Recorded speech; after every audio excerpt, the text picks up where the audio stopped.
Okay. So what you are seeing on the screen is refrigeration and air conditioning. Okay. First, I'll give what is the definition of refrigeration. Okay.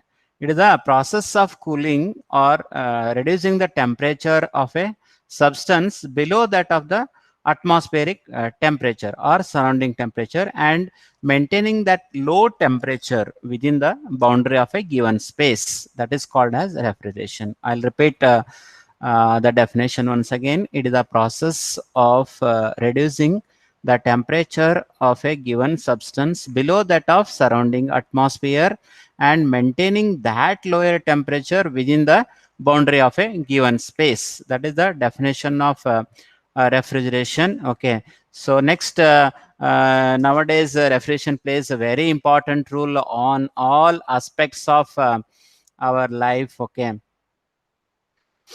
In the previous chapter you studied air conditioning. Okay, air conditioning is also a part of refrigeration. Okay, so application is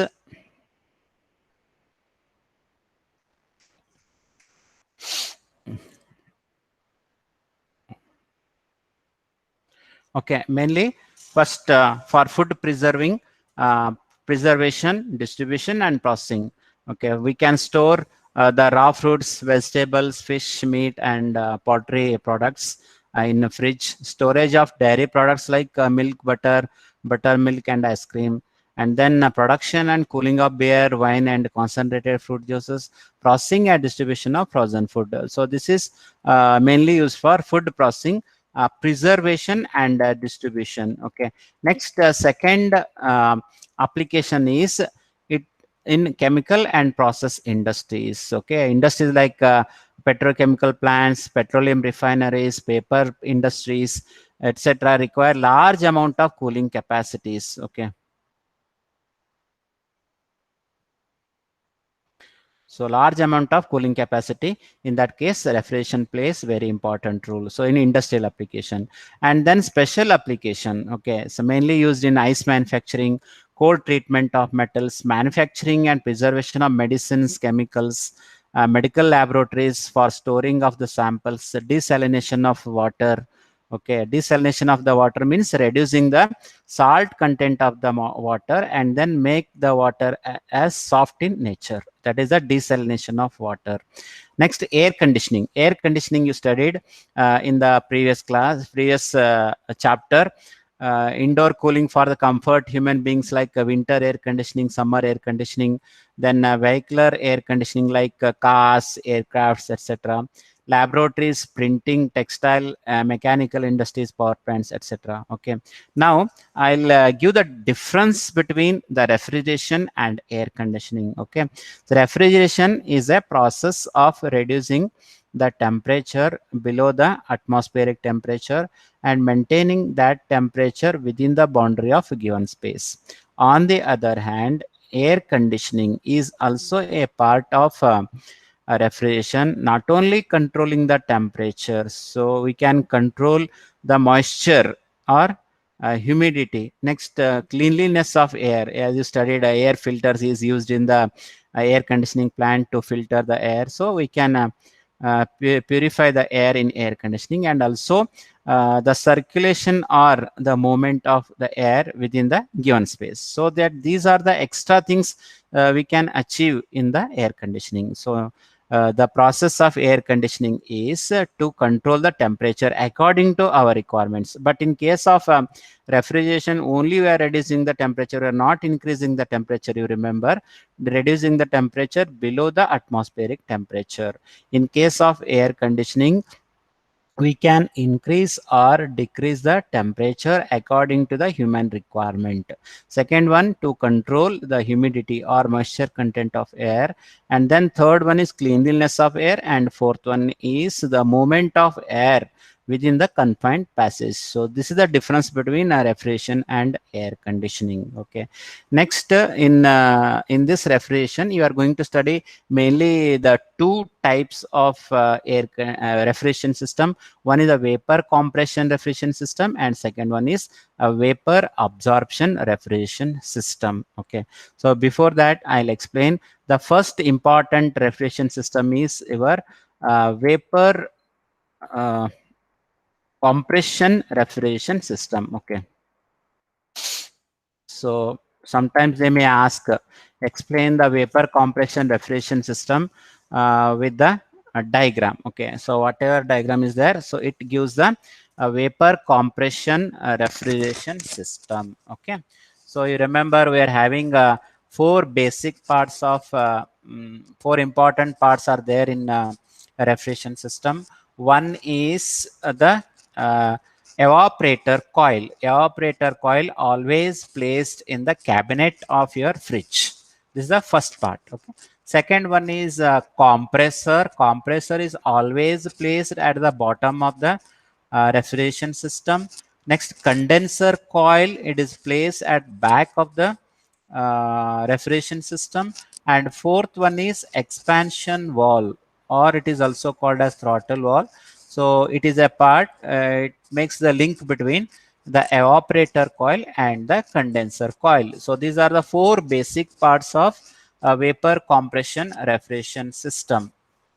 First one is evaporator coil. It is placed in the cabinet in the refrigeration. Second one is compressor at the bottom of the fridge. Third one is condenser coil placed behind the refrigeration system. And fourth one is expansion valve or throttle valve. It acts as a link between the evaporator coil and condenser coil. So remember, these are the four basic parts of refrigeration system, and you are having the experiment on refrigeration in 6th semester heat transfer lab. So before that, you should understand the refrigeration system properly. Okay. Next, one more thing you remember, carrier substance called as refrigerant is used in the refrigeration system, so that it undergoes through the various process, undergo change in phase from liquid to vapor in evaporator coil, and then it undergo change in phase from vapor to liquid in condenser. So refrigerant is a carrier substance used in the refrigeration system and undergoes the change of phase. Okay, there are many refrigerants are used. First one is ammonia, NH3. Second one is sulfur dioxide, and then carbon dioxide. Next, we are having the Freon group of refrigerants, what we are using in our fridge, that is Freon 1,2, Freon 2,2, and also the modern refrigerants. These are the various types of refrigerants used. Okay. I'll explain the refrigerants and their properties later. So before that, you should understand the most important concept, that is called as the vapor compression refrigeration system, or VCR. Why the name vapor compression means we are having a compressor in this system. You see, this is the compressor, already studied. The main function of the compressor is to increase the temperature and the pressure of the given working substance. Already studied compressor in a vapor power cycle, in gas turbine cycle. Okay, the main aim of compressor is to increase the temperature and also the pressure of the given working substance. Okay, so in the exam they may ask, explain the VCR with a neat sketch. Okay, you remember, it's a very simple sketch. You have to show the four parts, and then I'll start the working principle, how this VCR works. Okay. Initially, the refrigerant, the carrier substance, okay, used in the refrigeration system is of liquid state, you remember, and the condition is low pressure and low temperature liquid refrigerants. Okay, start always, you have to start with this condition. The whatever the liquid refrigerant enters into the evaporator is at low pressure and low temperature condition. Okay, so low pressure, low temperature liquid refrigerant enters into the evaporator coil. Evaporator coil is placed inside the cabinet of the refrigerator. So when this liquid refrigerant enters into the evaporator coil, it absorbs the heat from the given cabinet or from the given space. Whenever it absorbs the heat from the given space, then liquid refrigerant is converted into the vapor refrigerant. Hence, there will be change in phase from liquid to vapor in the evaporator coil. Okay. So remember, always we are going to start with the low pressure, low temperature liquid refrigerant enters into the evaporator coil. Evaporator coil placed in the cabinet of the refrigerator. When the liquid refrigerant enters into the evaporator coil, so that the liquid refrigerant absorbs the heat from the evaporator coil. So when it absorbs the heat, then so that there will be a change in phase from liquid to vapor refrigerant. Okay. Now what is the condition of the refrigerant after passing through the evaporator coil? So it is a low temperature, low pressure vapor refrigerant. You can see the condition. Okay. You see the cursor. It is the low pressure, low temperature vapor refrigerant is the condition of refrigerant after passing from the evaporator coil. Okay. So that you understand, only the change in phase takes place. Okay. No change in pressure and temperature. Okay. Only the change in phase from liquid to vapor refrigerant. Okay. So after passing through the evaporator coil, the condition of refrigerant is vapor, and it is having the low pressure and low temperature. Okay. Next, that low pressure and low temperature vapor refrigerant enters into the compressor. Okay. Compressor is placed below the refrigeration system. Okay. It is at the bottom of the fridge. When the low pressure, low temperature vapor refrigerant enters into the compressor, then both pressure and temperature increases. So that it is mainly used to increase the temperature and pressure of the given working substance. So after passing through the compressor coil, so we are getting the high pressure and high temperature vapor refrigerant. Okay, remember, before entering into the evaporator, it is low temperature, low pressure liquid refrigerant. After passing from evaporator coil, it is low temperature, low pressure vapor refrigerant. And after passing through the compressor coil, it is high pressure and high temperature vapor refrigerant. That high pressure and high temperature vapor refrigerants then enters into the condenser coil. As I said, condenser coil is always placed below behind the a refrigeration system. Okay. So when the high pressure, high temperature vapor refrigerants enter into the condenser coil, once again there will be change in the phase. Means this condenser coil gives away the heat from the working substance to the atmosphere.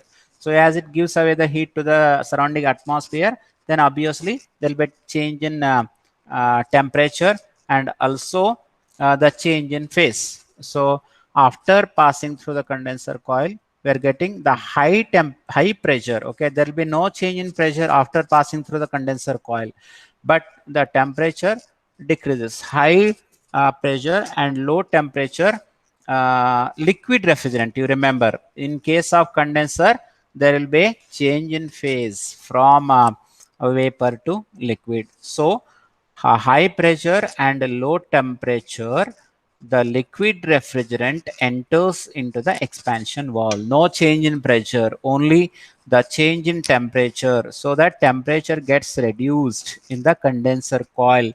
And main function of the condenser is to convert vapor phase into the liquid phase. Okay. So the condition of refrigerant after passing through the condenser coil is the high pressure and low temperature liquid refrigerant. Okay. But it is we are having the high pressure. It is not suitable to pass the same high pressure, low temperature liquid refrigerant for the next cycle of operation. So we have to reduce the pressure of the liquid refrigerants to the practical limits. Okay. So what is the condition? We should get the low pressure liquid refrigerant. we are having a part called as expansion wall is provided in between condenser coil and the evaporator coil. So when the high pressure, low temperature liquid refrigerant enters into the expansion wall, so that the pressure gets reduced. Okay, throttle wall means the pressure gets reduced. Okay, but there is no change in phase from liquid to vapor. It will be liquid only, and the temperature remains same. That is low temperature. The low pressure liquid refrigerants what we get after passing through the expansion wall. The main function of the expansion wall is to reduce the pressure of the liquid refrigerants within the practical limits, and also the another function of expansion wall is to control or regulate the flow of liquid refrigerants for the next cycle of operation. These are the two basic function of expansion wall. First function is to reduce the pressure of the given liquid refrigerants to the practical limit, and second function is to control the flow of refrigerants for the next cycle of operation. These are the two basic function of expansion wall. Okay, now what is the condition of refrigerant after passing through expansion wall is low pressure, low temperature liquid refrigerants what we get after passing through the expansion wall. Next, it enters into the operator coil and the cycle repeats. Okay, hence like that it undergoes many number of the cycle until unless so it absorbs the all amount of the heat from the given cabinet space and maintaining that temperature below the atmospheric temperature. Like that, the process repeats until the desired temperature is required. Hence, the refrigeration is a process. It continuously extracts the heat from the given cabinet space, and then thereby maintaining that low temperature within the given passage or the given workpiece. This is how the vapor compression refrigeration process works. Okay.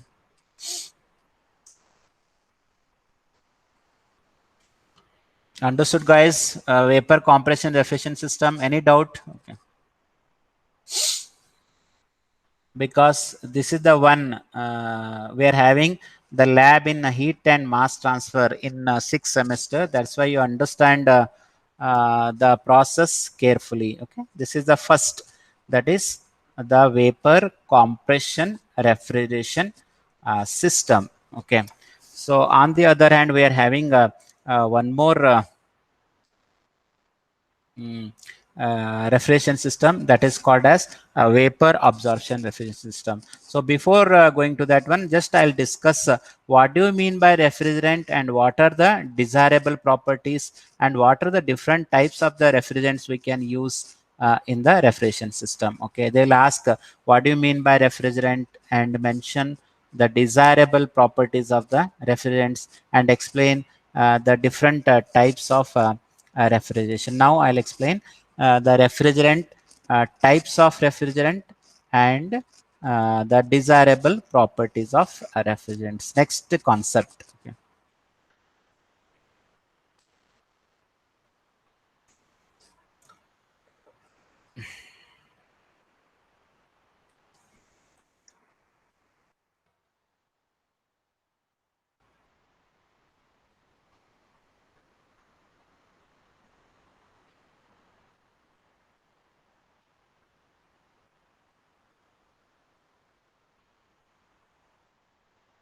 Okay. First, you should know what is the refrigerant. As I said, refrigerant is a carrier substance which is used in the refrigeration system, and it is a substance that absorbs the heat from a given substance or given space by evaporating at low temperature and low pressure, and then rejecting the heat by condensing at high pressure and high temperature. This is how we are going to define the refrigerant. Okay, refrigerant is a carrier substance which absorbs the heat from a given substance or from a given space by evaporating at low temperature and low pressure, what I explained now, that is evaporation, and then rejecting the heat by condensing at high temperature and high pressure. We are having a part called as condenser. So it is a carrier substance. Okay. Now, so this is the most important. What I'm explaining is the most important part. Okay. So sometimes they'll ask how we are going to select a proper refrigerants. Okay. Means first one is we are having, these are the desirable properties of refrigerants. First one is thermodynamic properties. It should have the low boiling point. Okay. So the boiling point should not be high. We should have always the low boiling point, because the low boiling point is affected by pressure. Second one is low freezing point, means it should not solidify under a specified pressure. First one is low boiling point, low freezing point, high latent heat of evaporization, and high critical temperature. Okay, these are the four important thermodynamic properties. First one is low boiling point, low freezing point, you should not condense easily, high latent heat of evaporation, fourth one is high critical temperature. Okay, next is physical properties. Okay, physical properties means first one, it should have the low viscosity. You remember, means viscosity, it should not be too thick. Suppose if you are having a very high viscosity, in that case it will not flow easily in the refrigeration system. Hence it should have the low viscosity. Second one is the lower liquid specific heat or higher vapor specific heat, means always we have to increase the refrigerating effect. Okay, I'll explain different terms involved in the refrigeration system. You should have the low viscosity, higher vapor specific heat, or lower liquid specific heat. Next, lower specific volume, you remember, is the most important part.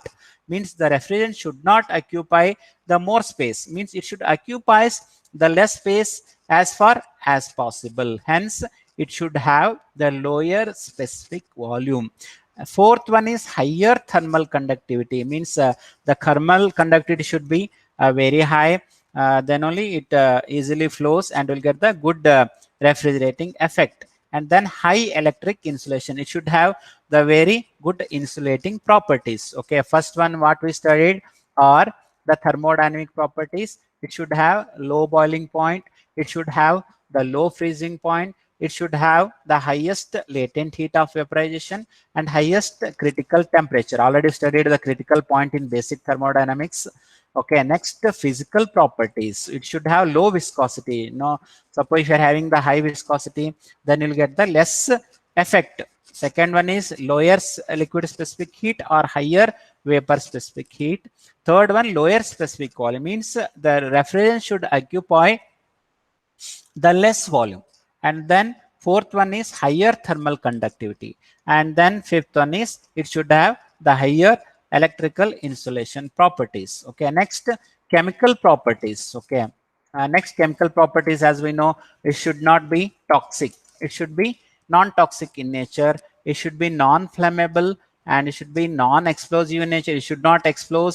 Okay, next, non-corrosive and good chemical stability. These are the chemical properties. And also it should easily miscible with the lubricating oil. These are the chemical properties: non-toxic, non-flammable, non-explosive, non-corrosive, and good chemical stability.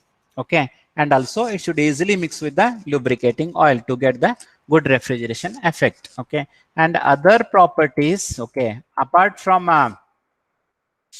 uh, this physical, chemical, and thermodynamic properties, we are having some general properties also. Okay, like it should be easily available in nature, it should have the lowest cost, and we can handle very easily, and it should not affect on the ozone layer. Okay, nowadays the modern refrigerants and this freon group of the refrigerants are very eco-friendly. That's why we are using these refrigerant in our domestic purpose. Okay, it should be easily available in nature, so it should have the low cost, and we have to handle very easily, and it should not affect on the ozone layer. So that whenever they ask mention the desirable properties of the refrigerant, means you have to write all these one: thermodynamic properties, low boiling point, low freezing point, highest latent heat of vaporization, and high critical temperature. Physical properties means low viscosity, lower liquid specific heat, higher vapor specific heat, lower specific volume, higher thermal conductivity, and highest electrical insulation. And chemical property means it should be non-toxic in nature, it should be non-flammable, non-explosive, non-corrosive, it should have the good chemical stability, and it should easily soluble with the lubricating oil. And last one is the other properties. General properties include the easy availability, it should have the low cost, the cost also plays very important role. Next, ease of handling, means we have to handle very easily. And last one, it should not affect the ozone layer, no impact on the ozone layer. So these are all the desirable properties of the refrigerants. Okay, now I'll explain what are the different types of the refrigerants used in the refrigeration system. Okay, so first one is ammonia. The chemical formula for ammonia is NH3, already you know. Okay, so first I'll explain the ammonia. Ammonia is one of the most wildest and widely used of all refrigerant. And second point is it is having the normal boiling point of minus 33.3 degrees Celsius. Okay, and next, the properties of ammonia are it is easily soluble in water. Okay, second one, compared to all other refrigerants, it gives the highest refrigeration effect. The amount cost of ammonia is less as compared to the other refrigerant, and it does not affect the ozone layer. Okay, normal boiling point of minus 33.3 degrees Celsius. So the properties are it is easily soluble in water, it gives the highest refrigerating effect, the cost is less, and also it does not affect the ozone layer. Okay, and the drawbacks of ammonia are it is highly toxic in nature. It is not mixed with the lubricating oil. It is highly explosive, moderately flammable, and it is irritating in nature and also the corrosive. Okay, you see these are the drawbacks of ammonia. First one is it is highly toxic in nature.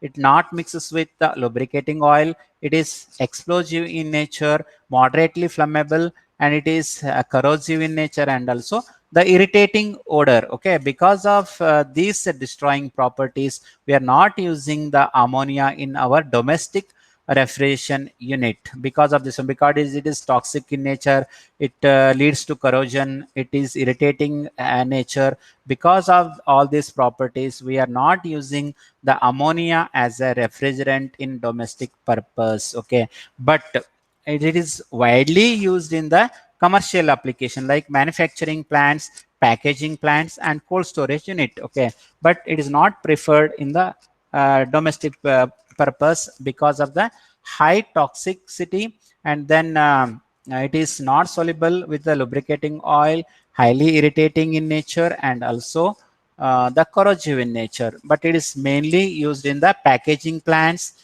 cold storage plant, and in the ice manufacturing plants. This is all about the ammonia. Second one is sulfur dioxide. Sulfur dioxide is also the refrigerant used in the refrigeration system.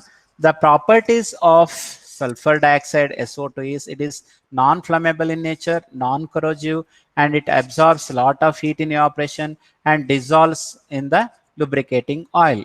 Okay, but the drawback of sulfur dioxide is the heat is having the high boiling point of minus 10 degrees Celsius, resulting in low refrigerating effect. As I said, we should have the low boiling point to get the highest refrigeration effect. It is having the boiling point of minus 10 degrees Celsius.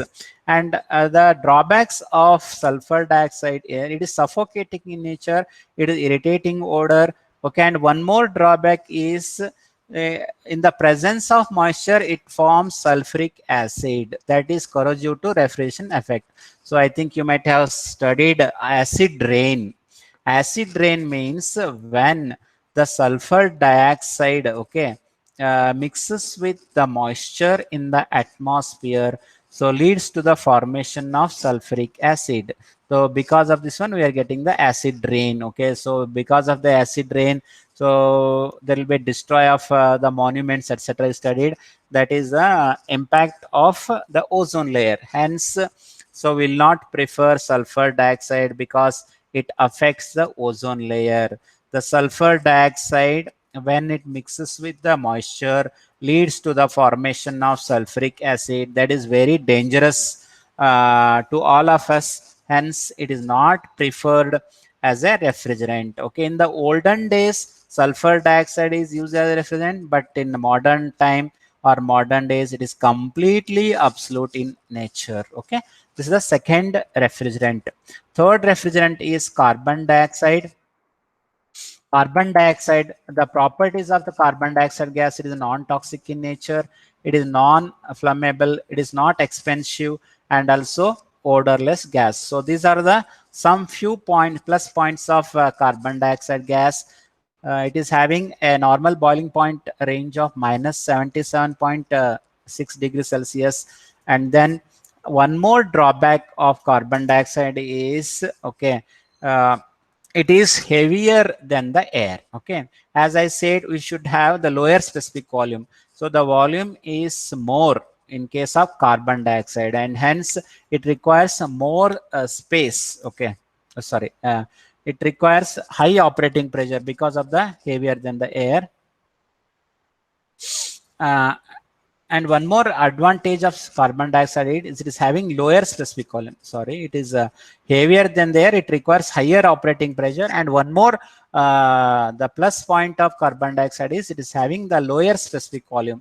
And hence the plant, whatever you required and using the carbon dioxide is less as compared to the other refrigerant. Okay.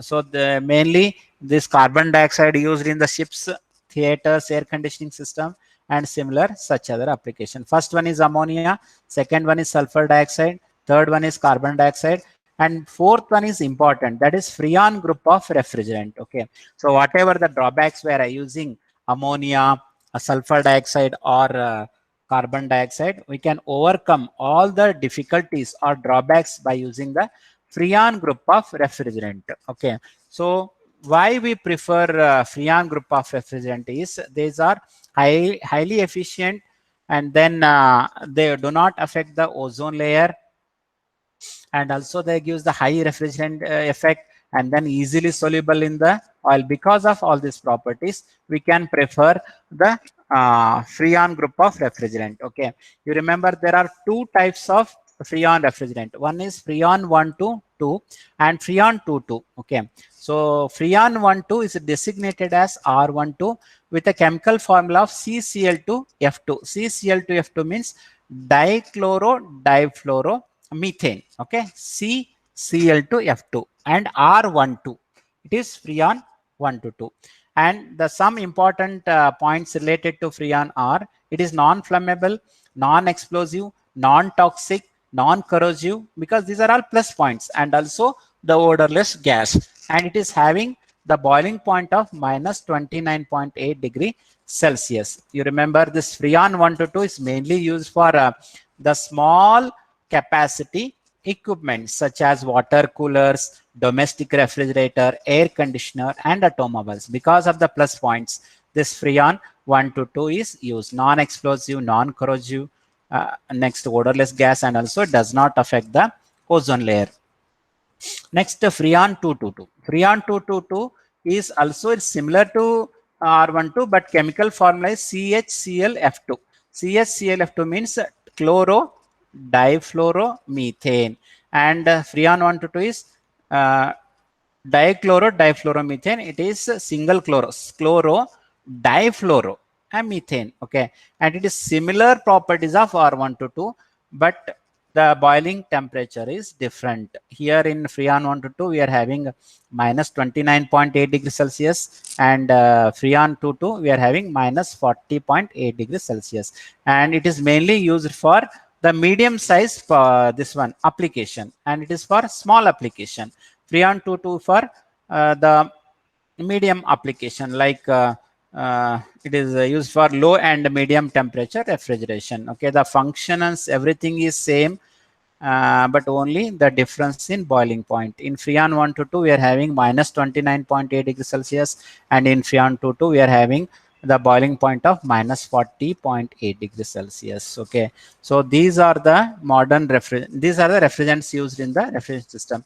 And finally, last one, the modern refrigerant. Okay, hydrochlorocarbon. Okay, don't make confusion between a freon and modern refrigerant. Modern refrigerant, we are having the fluorine.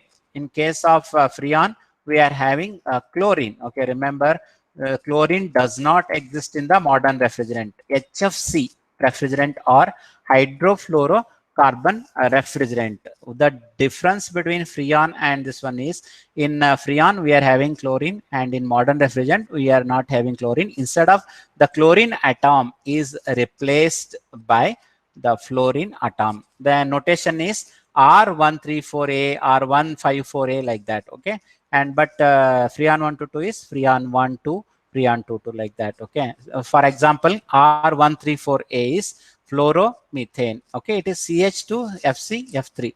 Okay, it is a hydrofluorocarbon. Okay, and properties are very similar to our the freon refrigerant: non-corrosive, non-toxic, and non-flammable, and boiling point temperature is minus 15 degrees Celsius. Okay, so these are the properties and uh, different types of refrigerant. Okay, so hope you understood the refrigeration. Okay, in today's class we discussed what is refrigeration, definition of refrigeration, difference between refrigeration and air conditioning, types of refrigerant like ammonia, sulfur dioxide, carbon dioxide, freon 12, freon 22. Next we studied the modern refrigerant, and also the concept of the vapor compression refrigeration system. These only they'll ask in the theory. Okay, remember what is refrigerant, desirable properties of refrigerant, different types of refrigerant, and then the working of vapor compression refrigeration system. Okay, in the tomorrow class I'll discuss some more things related to the refrigeration system. Okay, understood, guys? Tarun, Tarun. Yes, sir. Okay. Tomorrow class I'll discuss. Okay, this chapter is very easy. Okay, this model 4 is very easy. We studied psychrometric part, and one more is reflection part. Okay, so I'll stop the session now. Okay, so tomorrow we'll discuss some more things. Okay.